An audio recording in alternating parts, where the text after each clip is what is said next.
Alright, let's talk about some considerations for Milsim. I'm not going to be talking about water, how much water to carry, or first aid kits, what you do with mosquitoes, all that stuff. That seems to be, everyone seems to be doing that. There's plenty of that crap on, it's all good crap on YouTube. So let's talk about some of the things that don't seem to be talked much about on YouTube. So as far as in regards to Milsim. So we'll start with rifle slings. Now with rifle slings, I always try to buy real steel rifle slings. This is a sword rifle sling. It's a 2-point sling. It can be converted into a 1-point sling. It's about $100. It's the real deal. Super light, super strong, and it's got the adjustable slip in it, so I can extend it or shorten it on the fly. It's got the metal clamps, got the little slip overs to help silence the clamps banging on your rifle. So a little about $100. I bought a couple of those. Bought a tan one. Had them for a fair few years now. Very, very good. Now saying that, you can get good quality, cheaper rifle slings. This is an AliExpress sling. I've done a video on this one. It's very good quality. It's strong. I think it's made of 500 Cordura. You can see the Cordura on there, so that's good quality fabric. It's adjustable. It's got all these nice attachments, so you can roll up the excess and just got these little clamps, Velcro rings, really nice. Full metal clamps. Again, this is a 2-point sling. You can turn it into a 1-point sling, and it's got a metal slide, so you can adjust it or shorten it on the fly like the other one. Now let's talk about attaching this to your rifle. Me personally, most of my rifles I use paracord. I do have some that have the clamp on 1913 rail type, like the ones shaped like a D and things like that, full metal attachments. But ideally what I like to carry is ones I've made myself. These are made out of paracord. Obviously one on the buttstock as well, and the beauty of that is very quiet. So if you go through a metal attachment,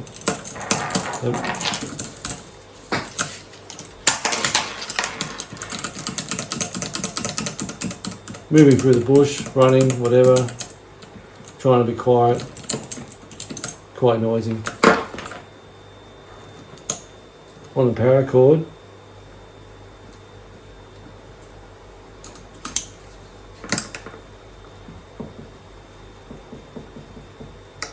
a lot quieter. Still make noise, but nowhere as much. So I think that's a must. That's a win. Alright, I'll get rid of this.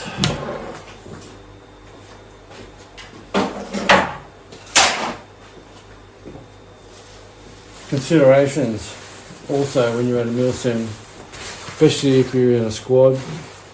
If you're in a squad that's on point and a professional at what they do, you should do before you step off, just do a weather check, round circle weather check, make sure everyone's on board as far as what the weather's going to be for that day. But even saying that, I always carry rain, hail or shine. I carry a poncho, not just any poncho. I've turned my poncho from being one tool into 2 tools. I've just got some scrim, and I've arrow dieted the scrim to the poncho, so if it's not raining, I can still use it as a makeshift ghillie, and not just a poncho. So that's something you should consider. Another thing, carrying water bottles. I would suggest carrying water bottles and a camelback. What you want to do though with your water bottles, you want to drink the water out of your water bottles first, because when you run, walk, this makes a lot of noise. So you want to drink this first and then go to your camelback last.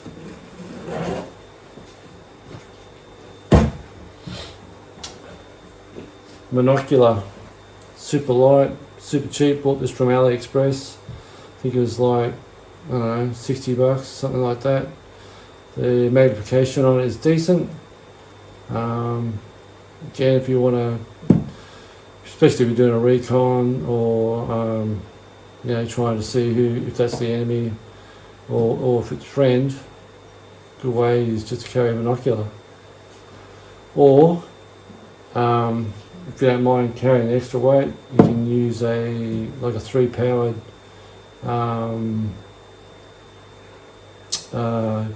Trigicon ACOG, or maybe an L-can. I think the L-can's 4-power, I think. Yeah, it's 4-power, which is also good to ID if it's friend or foe. But me personally, I like to try and have a rifle that has got basically nothing on it, just iron sights, and I'll just carry that in my pocket.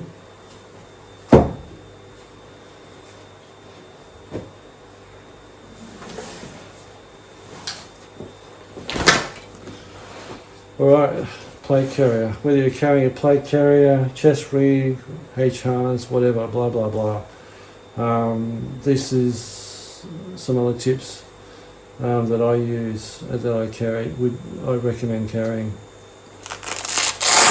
a compass of any sort. I'll carry this one. It's very hardy, being obviously a military compass. Anything you've got to be wary of with carrying compasses is 2 things. One, don't lose it. Tie it to your plate carrier or your loadout in some way. Secondly, if you use it, be aware of if you're putting it next to anything metal, like your rifle or watch, or anything that's metal. Using a compass has been very helpful.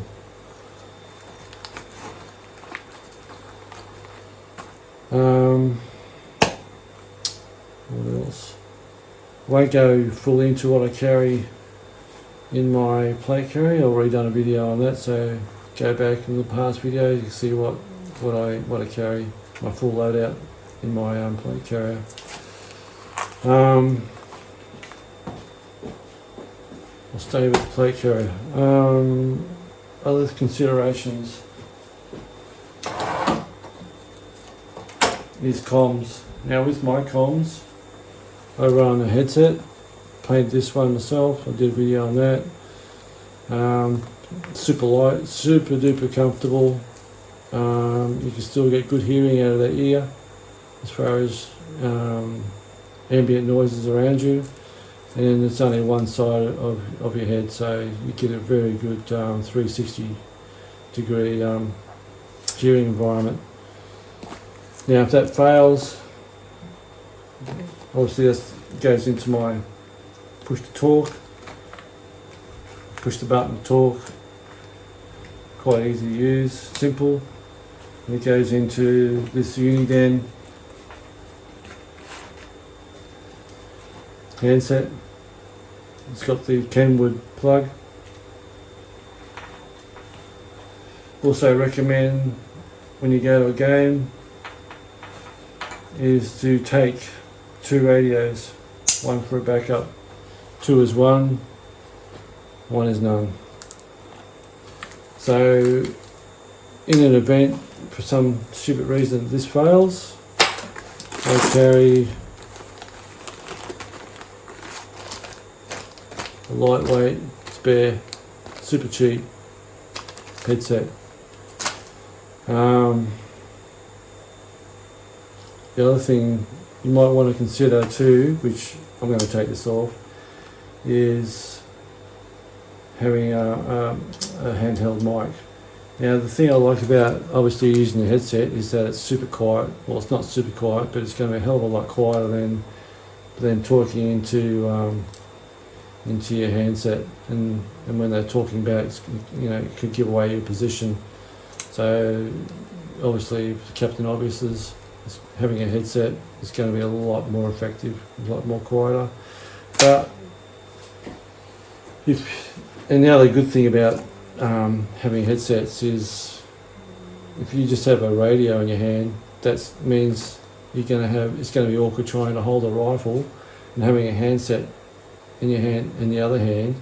So if you get into contact or have to move quickly, somehow you've got to fumble with the radio, either put it back into your pouch or whatever is set up. You might have it like taped to the front of your plate carrier, that's fine. That's more hands free. But again, with this sort of system and this sort of system, it's just pushing a button on the side. I can get up and go at a quick as, but still trying to be hands-free. Another consideration is using some sort of microphone. Yeah, again, this is going to be noisier than say obviously the handset, but just being able to actuate the PTT on the side is a lot more effective than mucking around with trying to hold the radio in one hand and again being combat effective. So that's a consideration. Gloves. Always carry gloves. Always take a spare pair. Protects you from the sun, protects you from mosquitoes, and most of all, it obviously protects you from being seen and obviously getting cuts. So that's a must. I never do a game without any gloves. Nothing worse or disappointing than seeing other players who you can see white skin or black rifles. It stands out like dog's balls. If you're serious about Milsim, have the attitude of being professional and makes you a more effective player and more guarantees of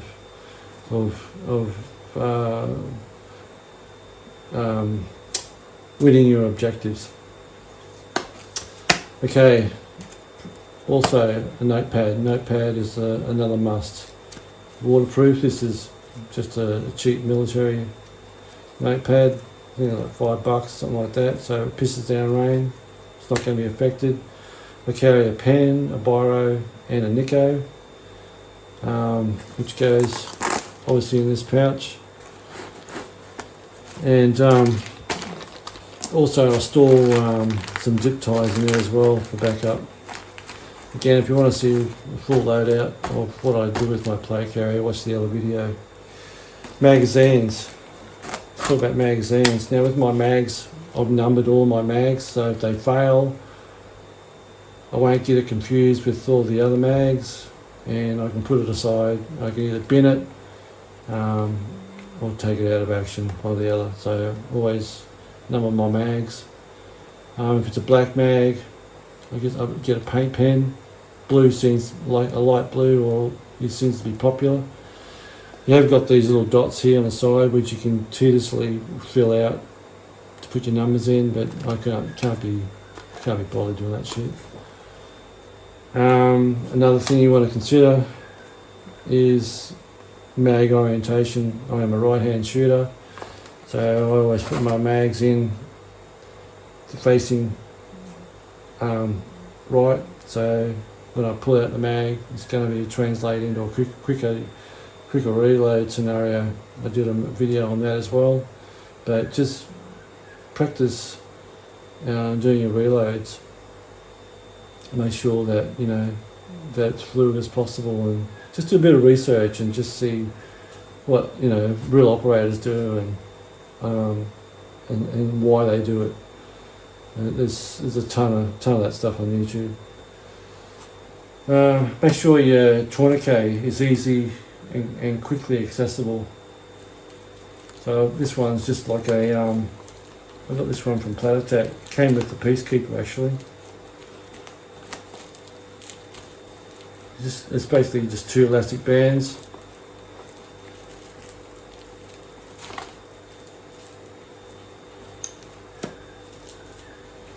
That's just been weaved through the molly. So I don't know if you can buy these separately, but if you can't use that, you can use rubber bands. Get some rubber bands. Another way of doing it. Yeah. Oh, yep. Dead rags. Now with my dead rag, I keep my dead rag in my dump pouch. And with my dead rag, I've bought this from Spotlight material. I've done a video on this. A lot of the things, I'm going to keep saying this. You're going to be sick of me saying it. I've done a video on this, done a video on that. Blah, blah, blah. I think I've done about 130, nearly 140 videos. So I've just got some Velcro, sewn it to the rag. So this will stick to my plate carrier. I don't have to hold it on my helmet or my boonie or my shoulder of my combat shirt, which has got where you put a morale patch. I can simply stick that on either my helmet or my shoulder. I don't have to hold it there. I'm hands free. It's not going to fall off, and I can just rip it off when I've been medicked and put it back into my dump pouch. Super quick. It's not like those other ones where you gotta it's got a little pouch and you gotta tuck it all in and dick around with that. That just drives me freaking nuts. All right, ponchos. Not a poncho. Balaclava, same as gloves. Obviously gives you good camo, protects you from the sun, protects you from mosquito bites. A must. Always make sure I wear balaclava. In summer, I'll actually wet this down and throw it on just to keep me a little bit cooler. That's another consideration.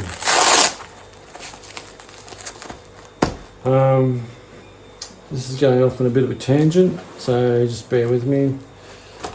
Now with magazines, some people like to double stack their magazines. If you want to double stack your magazine, I don't give a shit. But the disadvantages of double stacking magazines is that you're going to be carrying a lot more weight on your back. You're going to be less agile, and you won't be able to lay flat as well as you could if you're not double stacked. Obviously, laying prone, you want to get as low as possible. But here's me saying this, and I've got an admin pouch that stands out like dog's balls. But anyway, that's the choice I've made, and I'm sticking by it because I very rarely go prone. The other thing you want to consider too is not having anything above your magazines. You just want to have this totally clear of all this bullshit.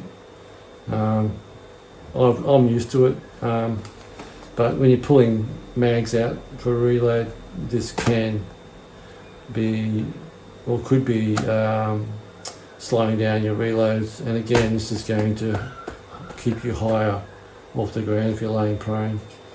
Considerations. Alright, this whole video is about considerations. Alright, so we'll piss this off and we'll move on to the next thing.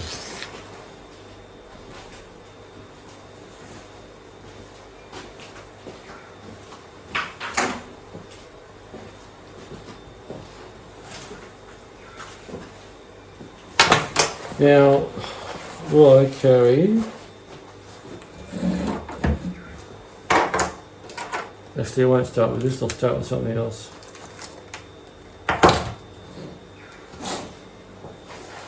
Other considerations. A simple watch is a must.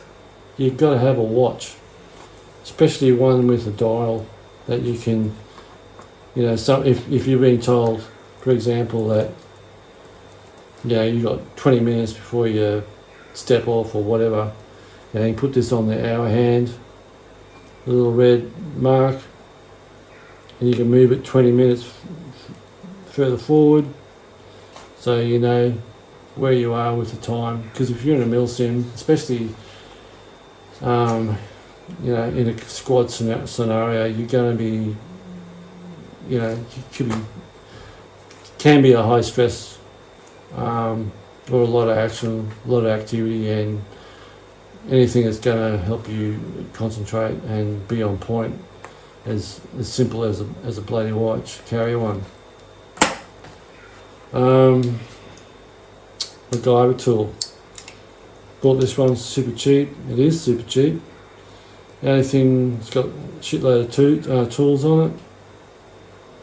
The only thing I don't like about it is that it's silver and it reflects. So I need to paint that. So that's one thing I've got to do. MacGyver tool, that's a must, another must have.